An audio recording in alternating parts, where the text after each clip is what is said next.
Bem-vindos! Hoje, vamos mergulhar em um dos textos mais poderosos e transformadores da Bíblia, a Carta de Paulo aos Romanos, capítulo 1, versículos 16 e 17. Você já se perguntou o que esses versículos significam em um mundo moderno e agitado? Fique ligado, porque esta passagem tem uma mensagem profunda que pode mudar sua vida. Neste vídeo, vamos explorar o significado dessas palavras e descobrir como aplicá-las em nosso cotidiano. Paulo nos diz: pois não me envergonho do Evangelho, porque é o poder de Deus para a salvação de todo aquele que crê. Isso é poderoso, não é? Vamos desvendar o que isso realmente implica. E não para por aí. No versículo 17, Paulo nos lembra que a justiça de Deus é revelada de fé em fé. O que isso significa para nós hoje? Como podemos experimentar a justiça de Deus de forma prática em nossa vida? Prepare-se para uma jornada espiritual que vai desafiar suas crenças e inspirar sua fé. Vamos explorar o significado profundo dessas palavras e descobrir como elas podem transformar nossas vidas. Se você busca propósito, significado e direção, este vídeo é para você. Então, inscreva-se, ative o sininho, e junte-se a nós enquanto exploramos a carta de Paulo aos Romanos, capítulo 1, versículos 16 e 17, e descobrimos o poder e a graça do Evangelho de Cristo. Está pronto para essa incrível jornada espiritual? Vamos lá! Muito bem, vamos abrir então as nossas Bíblias novamente, na carta aos Romanos. E hoje nós vamos ficar apenas com dois versos, o verso 16 e o verso 17. E como tem sido já proposto o tema desta carta. Esses dois versículos, eles trazem o tema de toda a carta aos Romanos. Eles vão sintetizar aquilo que Paulo vai desenvolver agora nos próximos capítulos, de forma bem mais detalhada, bem mais alongada.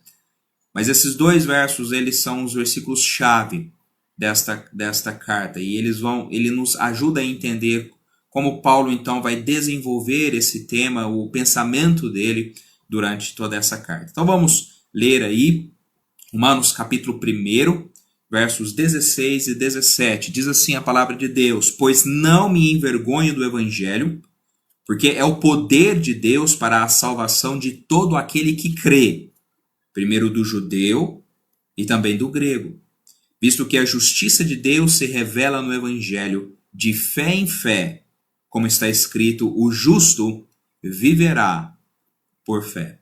Somente até aqui, que Deus possa abençoar a sua palavra aos nossos corações nessa manhã. Muito bem. Dois versos daqueles que talvez tenham um pouco mais de contato com as Escrituras, bem conhecidos de nós, que de fato fazem o tema dessa carta de Paulo aos Romanos. Não devemos nos esquecer que o que Paulo vai desenvolver aqui nesta carta, ele vai apresentar aquilo que ele pregava, aquilo que ele cria, aquilo que ele anunciava a todos os lugares e a todas as igrejas que ele visitava. E como ele ainda não havia visitado essa igreja em Roma, ele escreve essa carta para apresentar o conteúdo da sua mensagem, o conteúdo daquilo que ele pregava em todas as demais localidades que Paulo visitava. Então essa carta é como se fosse uma carta de apresentação do ministério do apóstolo Paulo, aquilo que ele cria, aquilo que ele pregava. E de uma forma muito, muito especial, ele vai destacar a parte do Evangelho. O que é o Evangelho de Deus? Nós começamos aqui no capítulo 1, versículo 1, Paulo fala: eu sou servo do Senhor Jesus Cristo, chamado para ser apóstolo e separado para o Evangelho de Deus. O propósito de Paulo, a missão de Paulo, o intuito de Paulo era... O propósito de Paulo, ele foi separado para pregar, para anunciar o Evangelho de Deus. E o que é o Evangelho de Deus? O que contém a mensagem do Evangelho de Deus? É isso que estava na mente, no coração de Paulo, e era exatamente isso que ele queria apresentar àqueles irmãos ali em Roma.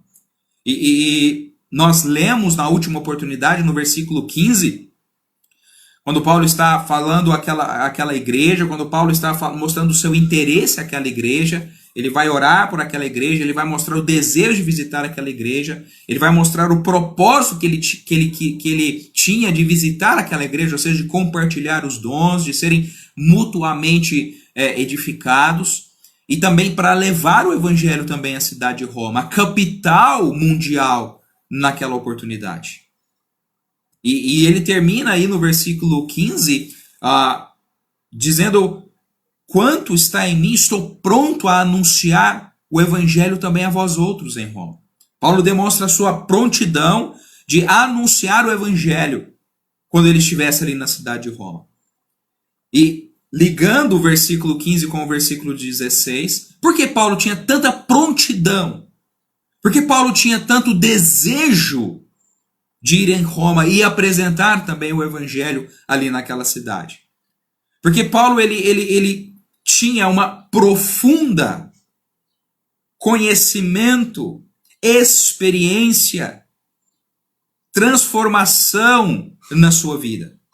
E o que transformou a vida do apóstolo Paulo de um perseguidor da igreja, de um torturador, de um assassino, de um homem cruel, em um apóstolo de Jesus Cristo, um homem que agora estava disposto a sofrer tudo aquilo que ele antes fez com que outros cristãos passassem. Agora ele estava disposto a receber, na mesma medida ou até maior, aquilo que poderia acontecer com ele agora cristão.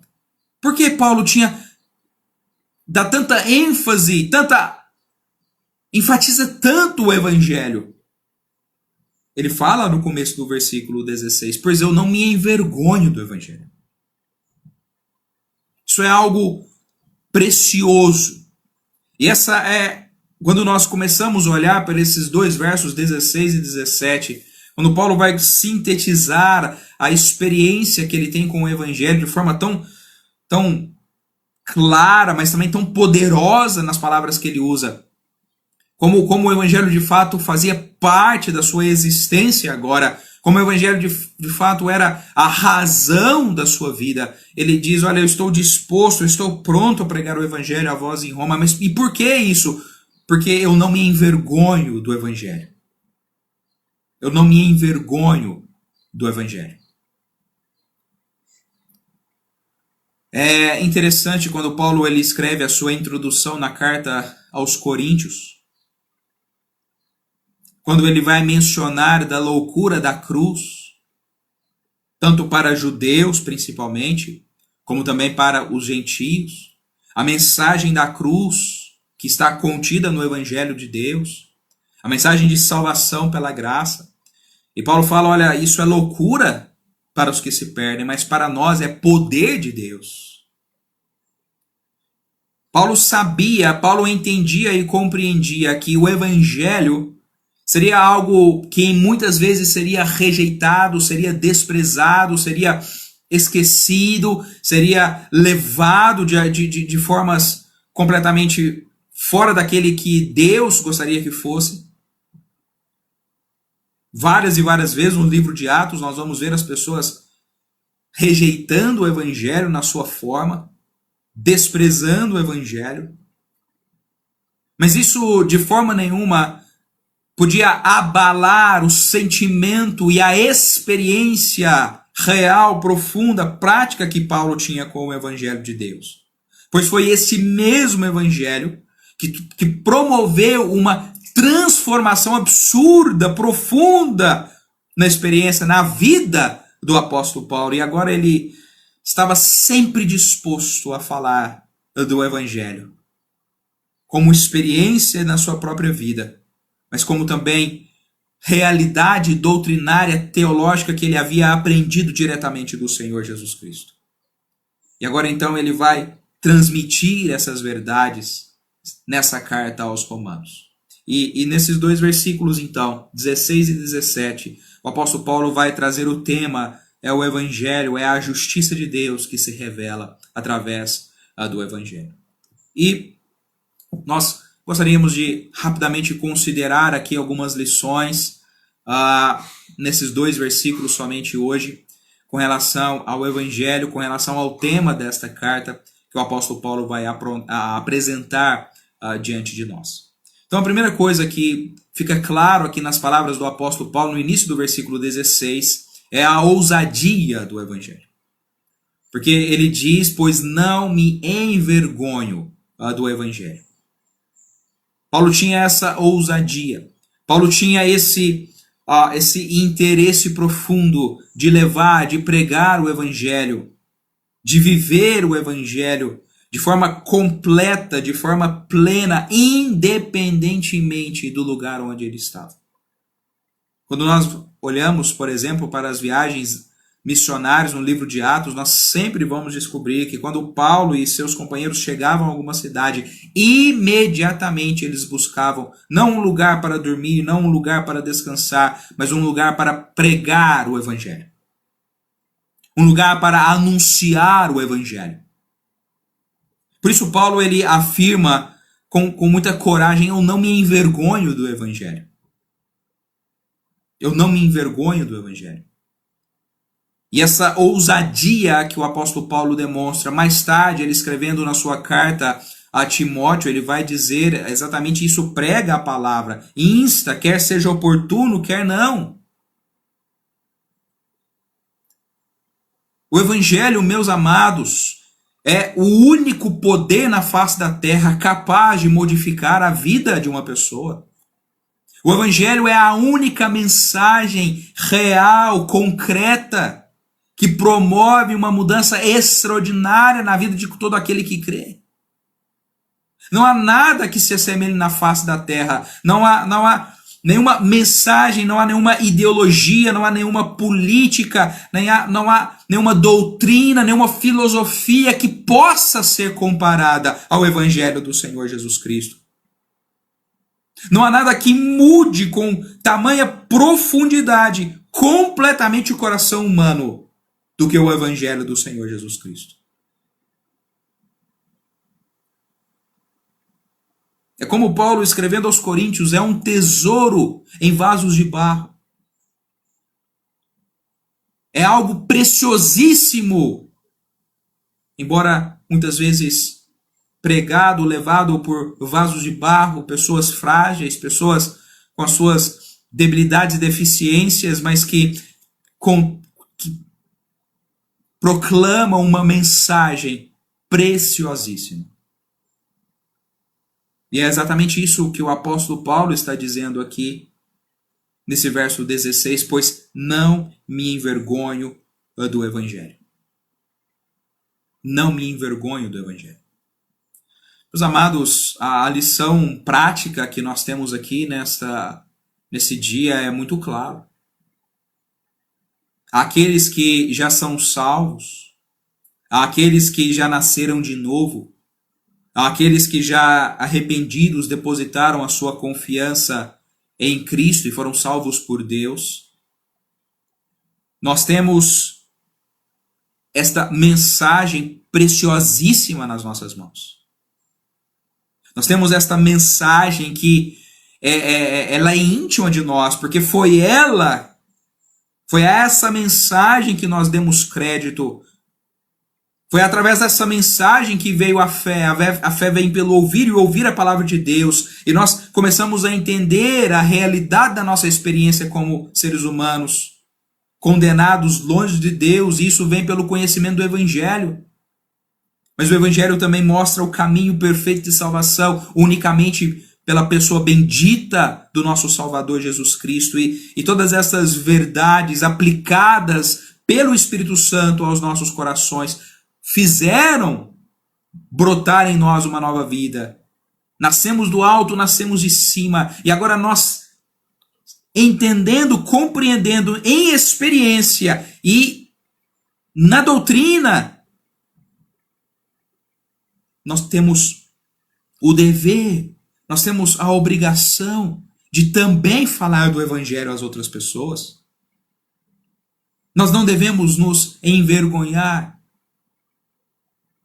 Nós não devemos achar que o Evangelho é uma mensagem ultrapassada, antiquada, que perdeu o seu valor e e o seu poder durante os séculos. Não há nada mais longe da verdade do que isso. Não há nada que esse mundo precise tanto do que o Evangelho. Não há nada que possa, de fato, mudar a experiência dos homens do que a mensagem do Evangelho. Por isso Paulo era ousado, por isso nós devemos orar ao Senhor para nos dar essa mesma ousadia de levar o Evangelho, de pregar o Evangelho, de viver o Evangelho. É algo precioso, meus amados, que nós precisamos sempre enfatizar e valorizar na nossa experiência cristã. Agora, não somente isso. Além de Paulo falar então da ousadia do Evangelho, quando ele diz, porque não me envergonho do Evangelho, Paulo vai mostrar também que há poder no Evangelho. Porque ele diz, porque ele não se envergonha do Evangelho? Porque é o poder de Deus. É o poder de Deus. A palavra poder aqui, e preciso mencionar isso, a palavra aqui no grego é a palavra dunamis. Fala desse poder profundo. É a mesma palavra que é usada, por exemplo, no versículo 4, que nós já estudamos, para falar do poder designado Filho de Deus com poder, segundo o Espírito da Santidade, pela ressurreição dos mortos. Nós já passamos um pouco sobre essa palavra poder quando estudamos o versículo 4 aqui na introdução dessa carta. E ali o apóstolo Paulo está enfatizando o poder que ressuscitou o Senhor Jesus Cristo dentre os mortos. E ali também é usada essa palavra dunamis. Ou seja, o Senhor Jesus Cristo, ele foi designado, ou seja, foi reconhecido, foi demonstrado que é Filho de Deus com poder de Deus que o ressuscitou dentre os mortos. O dunamis de Deus ressuscitou o Senhor Jesus Cristo dentre os mortos.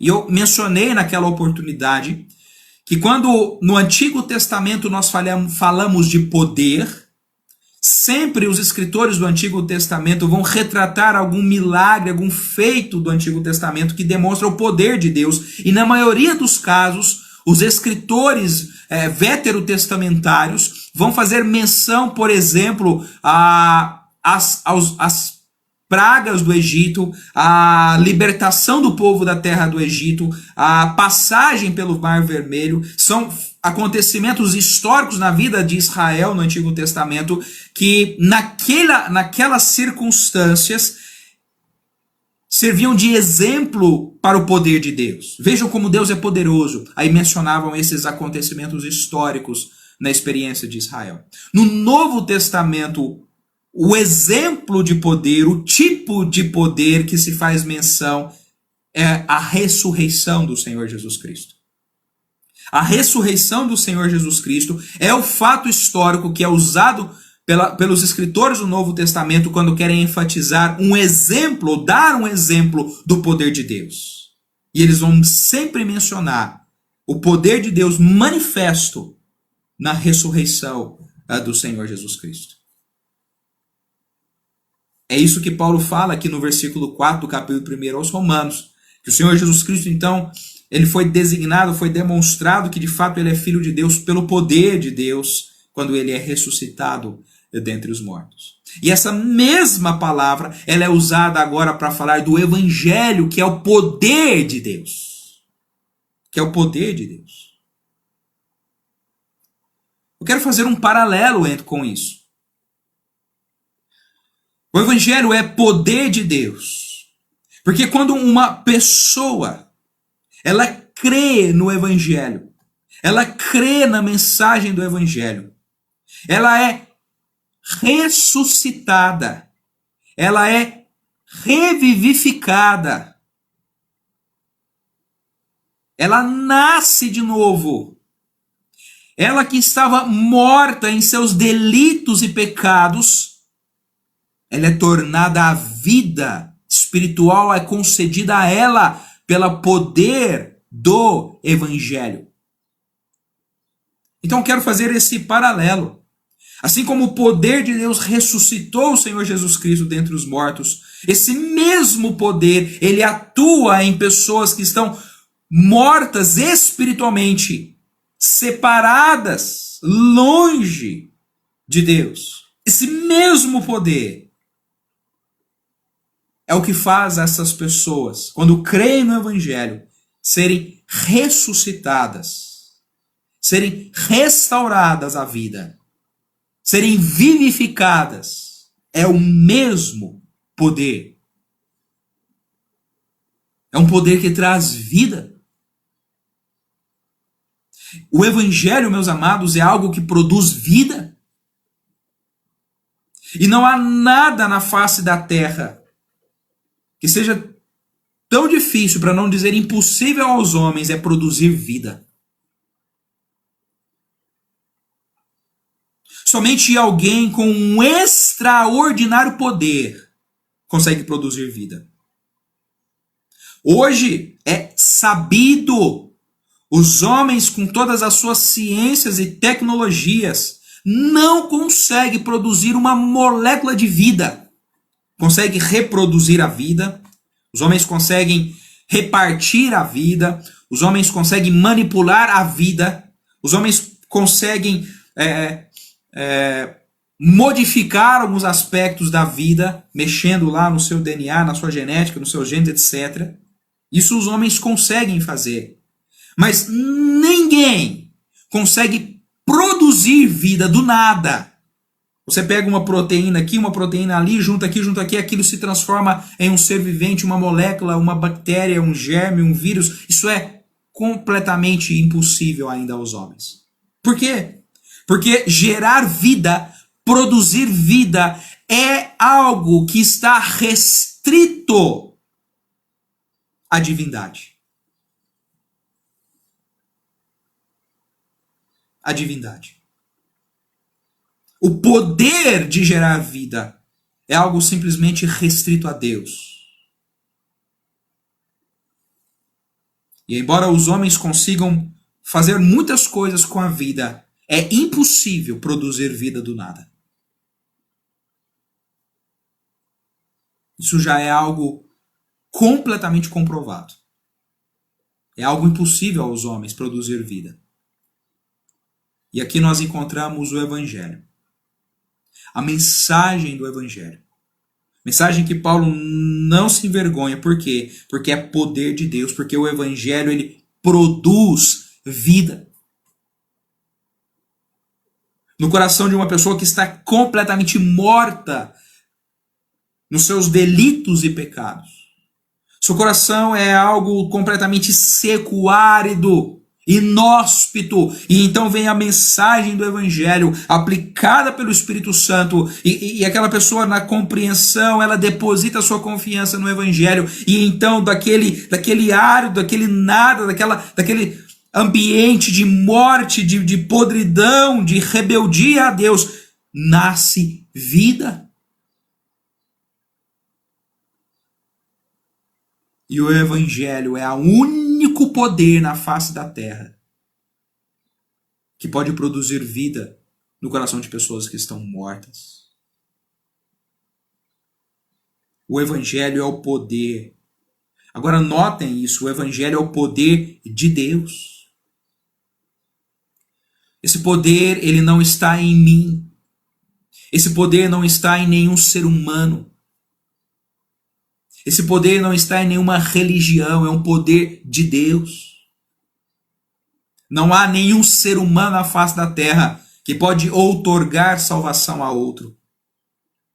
Não há nenhuma pessoa na face da terra que pode salvar a outra no que diz respeito à sua experiência espiritual. Não há nada que eu possa fazer com relação a mim mesmo para salvar a minha alma da condenação eterna. Mas o Evangelho é o poder de Deus. É a ação de Deus. É a forma como que Deus age no mundo para a salvação de todo aquele que crê. É somente pelo Evangelho, que é o poder de Deus. Não é o poder de Paulo, não é o poder da igreja, não é o poder de Pedro, não é o poder de ninguém, é o poder divino de Deus.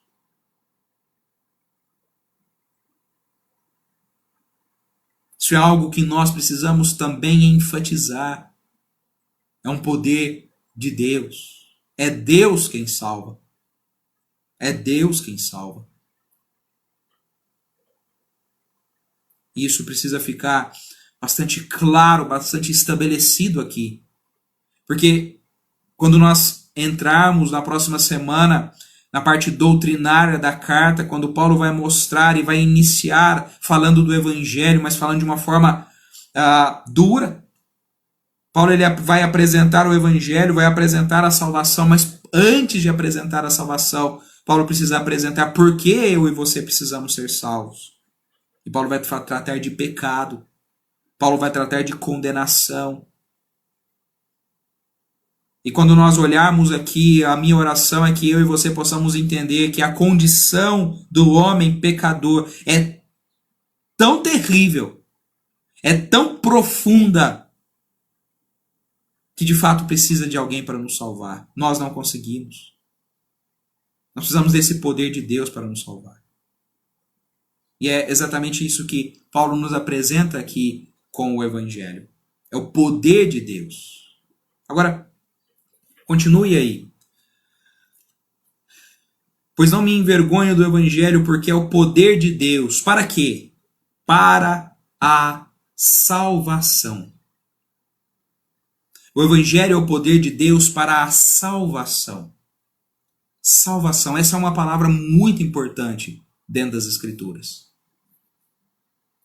Salvação está relacionado, claro, a um perigo que eu e você corremos e precisamos ser salvos. Por isso Paulo usa essa palavra salvação.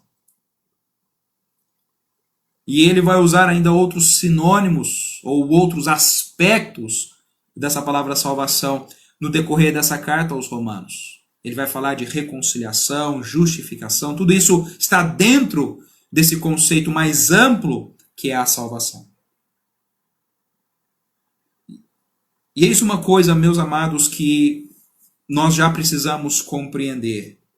Todos os seres humanos precisam da salvação. Precisam ser salvos. Precisam ser salvos.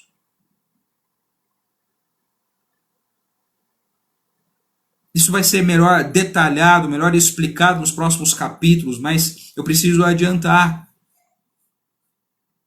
Todos nós, todos os seres humanos na face da terra são nascidos em pecado. Em pecado nós fomos gerados, em pecado nós fomos concebidos e nós nascemos com essa natureza pecaminosa em nós.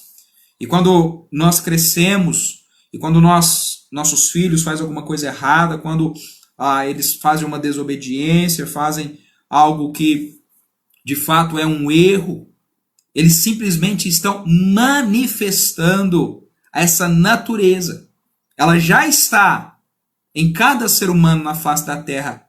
E ela é revelada, ela é manifestada pelas atitudes que nós temos. Então, o que torna uma pessoa pecadora não é um pecado que ela comete. Pelo contrário, ela já é pecadora, por isso ela peca. Então, isso é um conceito muito importante. Não é o pecado que eu pratico que me torna pecador. Pelo contrário, eu pratico aquele pecado porque eu já sou um pecador. Esse é um conceito teológico fundamental para que nós possamos compreender as Escrituras. O apóstolo Paulo vai falar disso, capítulo 3, versículo 23, essa carta aos Romanos, porque todos pecaram. É a conclusão do apóstolo. Todos pecaram e estão destituídos, estão longe, carecem da glória de Deus. Isso é a realidade da experiência de todos os seres humanos na face da terra. E por causa dessa natureza que há em nós precisamos ser salvos dos nossos pecados. Precisamos ser salvos. E o que o apóstolo Paulo afirma aqui é que é pelo evangelho, que é o poder de Deus, é a única forma que nós podemos ser salvos. Isso é importante. O apóstolo Paulo aqui não cita rituais religiosos. O apóstolo Paulo aqui não cita intervenção humana, perdão de pecados através de homens. Paulo aqui cita que a única forma dessa salvação ser recebida por nós é pelo evangelho, que é o poder de Deus. Leiam aí, é isso que Paulo diz. Paulo não acrescenta na outro aspecto para a salvação. A salvação ela só vem pelo evangelho, que é o poder de Deus. Essa é a terceira coisa que eu gostaria de destacar aqui nesses versos. A salvação. E ela vem somente pelo evangelho, que é o poder de Deus. Agora, Paulo acrescenta algo interessante aí. Quem é salvo? Quem experimenta o poder de Deus? Não são todos. Não serão todos. Final do verso 16. Todo aquele que crê. Todo aquele que crê.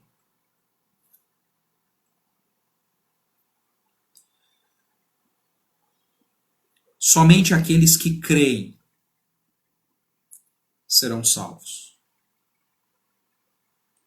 Somente aqueles que compreendem o evangelho entendem que o único meio para se ter um relacionamento com Deus é através de Jesus Cristo. O nosso Senhor Jesus Cristo, ele mesmo afirmou isso. João capítulo 14, versículo 6, quando ele diz, porque disse Jesus, eu sou o caminho, a verdade, a vida. Notem os artigos definidos. Ele não é um dos caminhos, ele não é uma das verdades, ele não é um dos que podem dar vida. Não, ele é o caminho, a verdade, a vida. E ele completa dizendo, ninguém vem ao Pai. Ninguém pode ter um relacionamento com Deus. Ninguém pode se chegar aos céus. Ninguém pode chegar à presença de Deus, a não ser por mim. E quando o ser humano entende isso, quando o ser humano para de tentar alcançar o favor de Deus por atos, por práticas religiosas, por qualquer outro aspecto a não ser Jesus Cristo, tentar alcançar o favor de Deus por qualquer pessoa a não ser Jesus Cristo, ela entende isso, ela será salva. Quando deposita toda a sua confiança, toda a sua fé, isso que significa crer somente em Jesus Cristo para a salvação.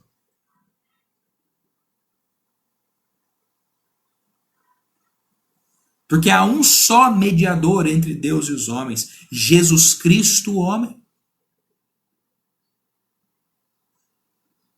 Há um só nome dado entre os homens pelo qual importa que sejamos salvos, Jesus Cristo.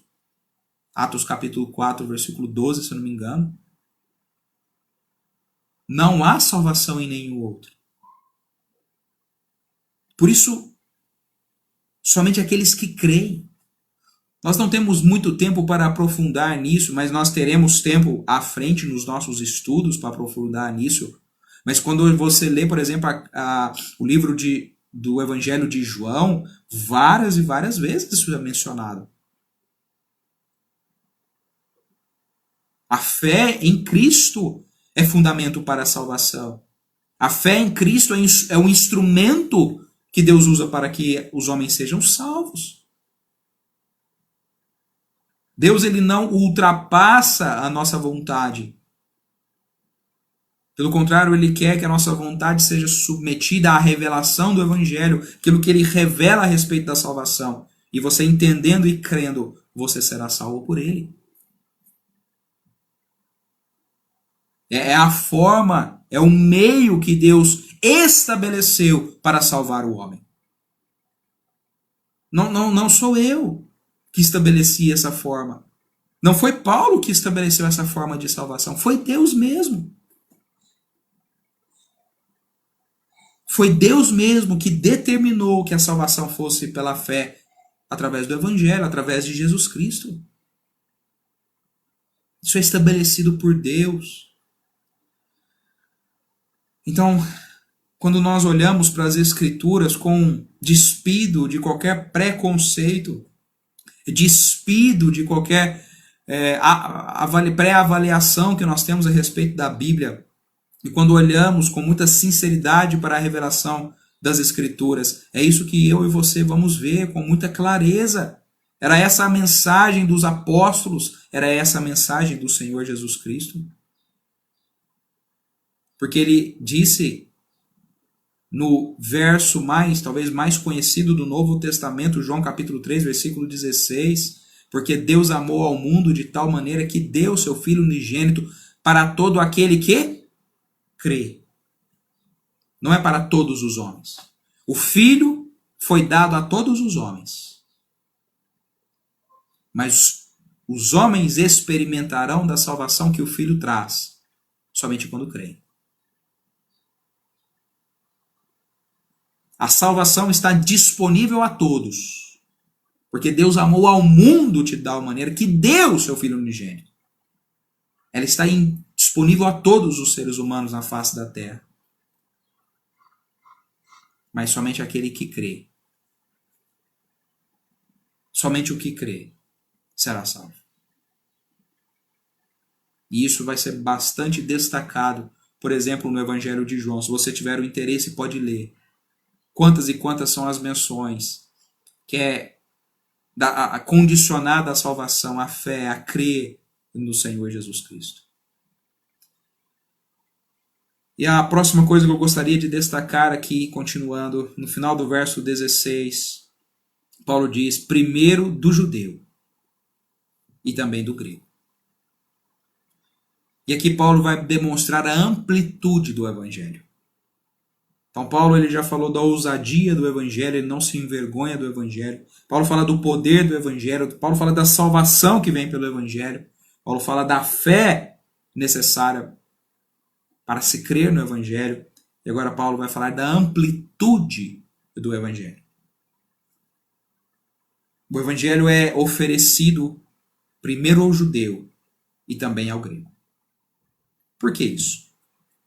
Nós não devemos nos esquecer, meus amados, que as Escrituras elas chegaram até nós através dos judeus. Eles foram. Paulo vai falar um pouco sobre isso no capítulo 2, começo do capítulo 3. Os oráculos de Deus foram revelados primeiramente ao povo que ele escolheu, que foram os judeus. Os judeus rejeitaram, os judeus desprezaram essa revelação de Deus. Deus deu primeiramente a oportunidade para eles serem salvos. Jesus Cristo nasceu como um judeu. Ele foi o primeiro a manifestar o Evangelho. Ele foi o primeiro a pronunciar, a dizer que eles deveriam crer. Ele mesmo disse várias vezes, arrependei-vos, pois já é chegar o reino de Deus. Esse é o Evangelho num aspecto ainda mais simples, mas é o mesmo Evangelho, precisavam crer nele. Porque os propósitos de Deus estavam sendo revelados e sendo cumpridos naqueles dias.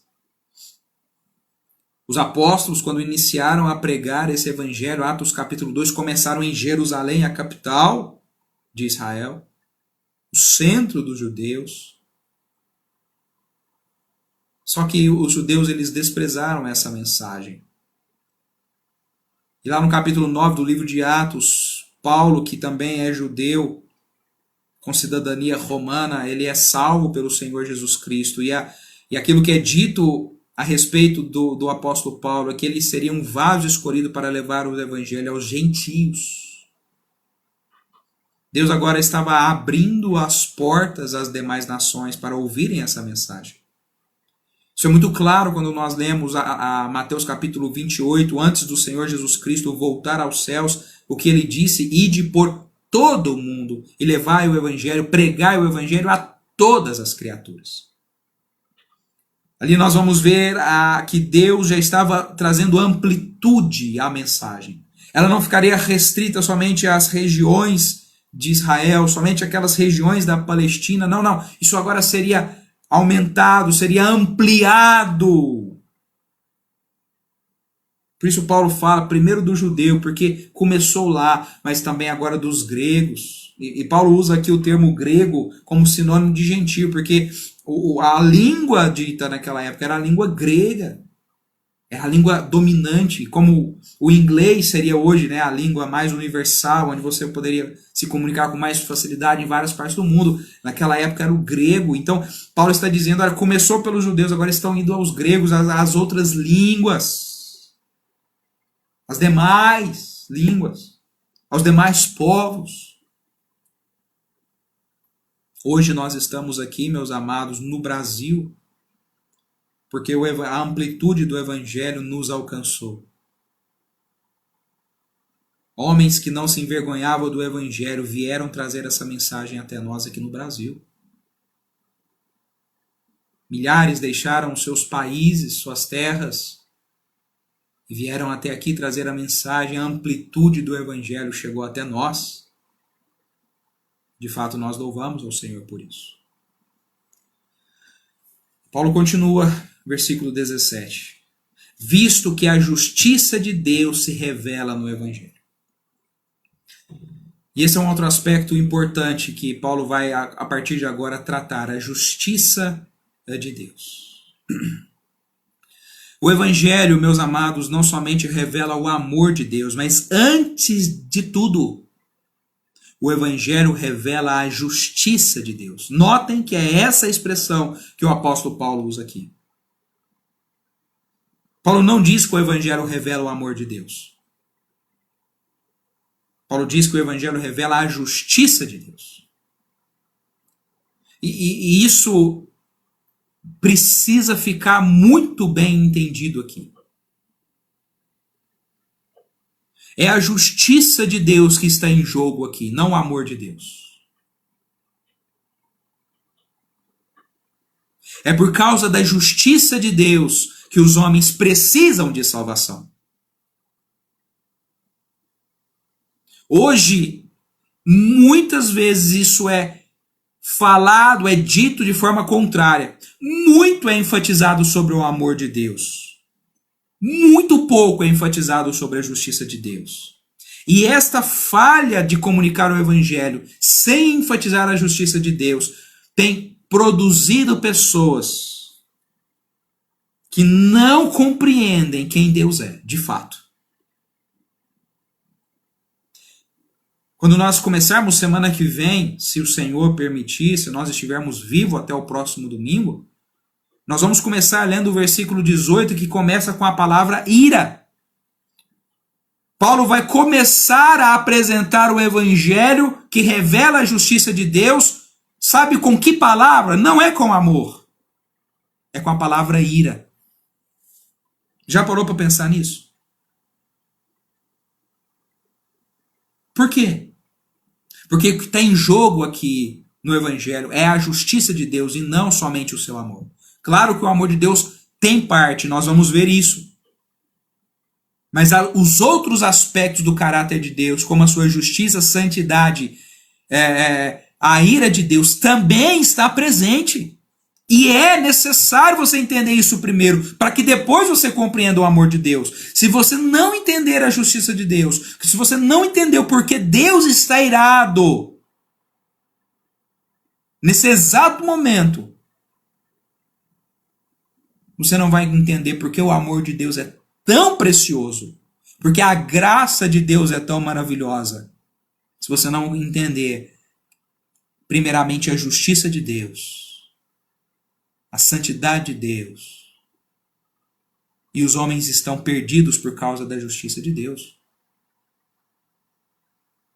Então notem que o Evangelho, em primeiro lugar, ele revela a justiça de Deus. Nós temos, a Bíblia afirma, revela um Deus justo acima de tudo. Não um Deus simplesmente amoroso que aceita qualquer coisa. Não, não. Deus é justo em primeiro lugar. E é a justiça dele que harmoniza todos os seus atributos. Por isso o Evangelho revela a justiça de Deus. Ele diz justiça de Deus que é revelada no Evangelho de fé em fé. Essa expressão de fé em fé é uma expressão que vai mostrar que o nosso relacionamento com Deus, do início ao fim, é pela fé. A fé é necessária para a salvação. A fé é necessária para se caminhar com Deus. E isso é tão verdade que o apóstolo Paulo vai citar um texto do Antigo Testamento, do livro de Abacuque. E o texto é: o justo viverá pela fé. O justo viverá pela fé. O justo não viverá por obras, por religiosidade, por caridade. O justo viverá pela fé. Fé em Deus, fé em Jesus Cristo, desde o início para ser salvo, até a sua caminhada diária e constante na presença de Deus. Como eu disse, esses dois versos, eles sintetizam essa mensagem profunda e grandiosa do Evangelho. E agora Paulo, a partir do versículo 18, ele vai pegar esse Evangelho, ele vai pegar essa justiça de Deus que é revelada no Evangelho, e vai começar agora a abrir, esmiuçar essas doutrinas. E a partir do verso 18, Paulo ele vai iniciar falando da realidade do Evangelho, das doutrinas do Evangelho, da justiça de Deus, mostrando um Deus irado por causa dos nossos pecados. Antes de Paulo falar de salvação, que é o resultado final do Evangelho para aquele que crê, Paulo precisa falar por que precisamos de salvação. Por quê? E Paulo vai começar a partir do verso 18, mostrando que Deus está irado. Não sei se você já ouviu falar nisso. Deus está irado. E isso é algo que deveria nos fazer arrepiar, nos comover e tentar entender por que Deus está irado e como podemos relacionar-nos com Deus de forma correta. Deus abençoe a sua palavra aos nossos corações nesse dia. Deus abençoe a cada um que está nos ouvindo, os irmãos, os amigos, e que de fato o Espírito Santo de Deus possa ter falado um pouco, tocado os nossos corações, e que Ele venha aplicar a sua palavra aos nossos corações,